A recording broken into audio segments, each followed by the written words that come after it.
kan di sini untuk supaya belajar itu fun gitu. Yang pertama adalah metode permainan peran. Yang kedua adalah metode permainan simulasi. Kedua metode yang saya sebutkan barusan itu masih digunakan dalam proses pembelajaran ilmu sosial. Oke, kita mulai dengan metode pembelajaran peran. Pada metode pembelajaran peran itu si siswa dituntut untuk bisa memerankan sesuatu. Seperti kita tahu, dalam kehidupan sehari-hari kita itu terbagi dalam berbagai peran. Misalnya, ada peran adik-adik kalau di rumah ya, peran adik-adik sebagai anak, ada peran ayah bunda sebagai orang tua, ada peran di pemerintahan misalnya anggota parlemen, ada presiden, LSM dan macam-macam. Itu merupakan, kalau dari kita lihat pandang dari sisi sosiologi, itu merupakan figur dari peran-peran gitu yang kita jalani dalam kehidupan sehari-hari. Nah, dalam metode permainan peran ini kita akan belajar bagaimana kita dengan ilmu yang telah kita pelajari memerankan sebuah figur. Misalnya si A di situ berperan sebagai sebagai misalnya atasan atau pengusaha. Si B berperan sebagai pekerja. Terus pada metode tersebut si A dan B dikondisikan pada suatu konflik. Contoh konflik. Si A si B ya. Si B yang sebagai pekerja dihadapkan pada kondisi bahwa dia sebulan lagi harus dipecat misalnya oleh perusahaan tersebut. Dengan alasan pemberi kerja itu beralasan bahwa kamu harus dipecat karena perusahaan saya dalam 3 kuartal terakhir mengalami kerugian. Terus misalnya di situ si pemberi kerja atau pengusaha itu melihatkan data-data bahwa 3 kuartal terakhir itu selalu merugi misalnya.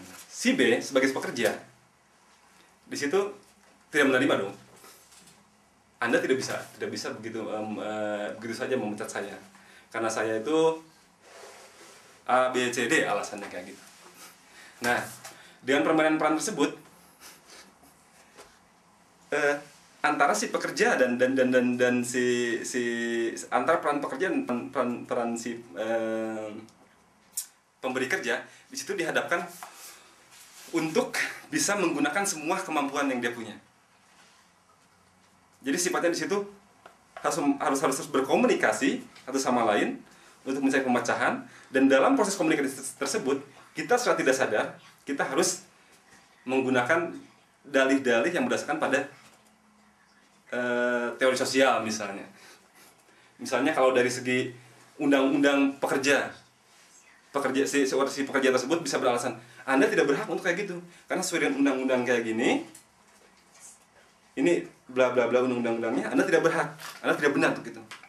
Tapi terus si itu kan membela tuh si pemberi kerjanya atau pengusahanya, dia juga akan memberikan alasan dengan perspektif yang lain, misalnya dari sisi ekonomi.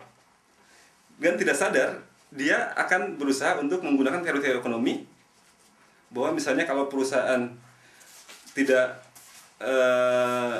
mencapai break even point atau perusahaan terus merugi, terus konjungtur atau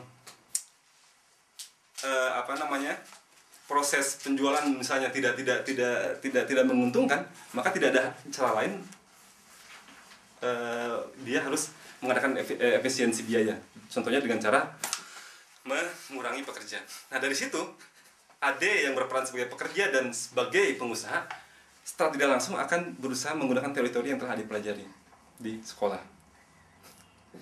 Bagaimana caranya? Mungkin di sini peran guru harus terlibat. Caranya kayak ini misalnya. Si guru pertama menentukan tema, atau tema tersebut bisa dihasilkan dengan hasil diskusi dengan adik-adik di sekolah, supaya kalau misalnya tema datang dari diri sendiri kan kita lebih memahami itu, lebih termotivasi untuk bisa belajar. Contohnya si Pak Guru atau Bu Guru menunjuk 2 orang, kamu. Nah setelah itu dikasih gambaran kondisinya kayak gini loh, ini konfliknya loh. Pertama ini temanya yo, temanya kayak gini, terus konflik yang dihadapi adalah gini, dikasih gambaran gimana. Selanjutnya yang lain yang belum kebagian itu dijadikan sebagai yang melihat gitu, yang penonton. Tapi penonton yang aktif juga, dalam artian mereka ikut menilai proses terjadinya komunikasi. Setelah semuanya sudah dipastikan, peran A dan peran B dan para penonton dan guru sebagai konsultan bisa dikatakan. Terus kita masuk ke fase tadi, permainan peran untuk memecahkan suatu masalah itu. Nah, setelah itu berakhir, misalnya dengan terjadi kesepakatan antara pekerja dengan pengusaha, atau juga tidak ada hasil akhir yang bisa dicapai, maka masuk ke fase yang terakhir, itu fase evaluasi. Nanti para penonton dan guru akan mengadakan evaluasi secara general, secara menyeluruh dari awal sampai akhir. Contohnya adik-adik tadi yang memainkan peran mengutarakan dulu gimana perasaan tadi, terus apa masalahnya, dan sebagainya. Misalnya kalau ada konflik, wah tadi Pak, si bapak pengusaha ini tidak fair, soalnya gini. Sekolah pengusaha, tadi yang saya rasakan sih si pekerja ini kurang ini Pak, kurang bantahannya kurang kuat misalnya. Jadi saling menyampaikan. Udah gitu si Pak Guru melihat respon dari para penonton. Nanti penonton ada yang bilang, oh ini gini. Udah gitu nanti dievaluasi bareng-bareng sama si guru, dan kalau bisa disarikan pemecahannya. Kalau enggak, itu direncanakan bagaimana untuk kedepannya gitu. Jadi metode ini bukan metode yang sekali jadi, tapi metode ini ada metode yang harus diulang-ulang begitu. Adapun tujuan dari metode ini,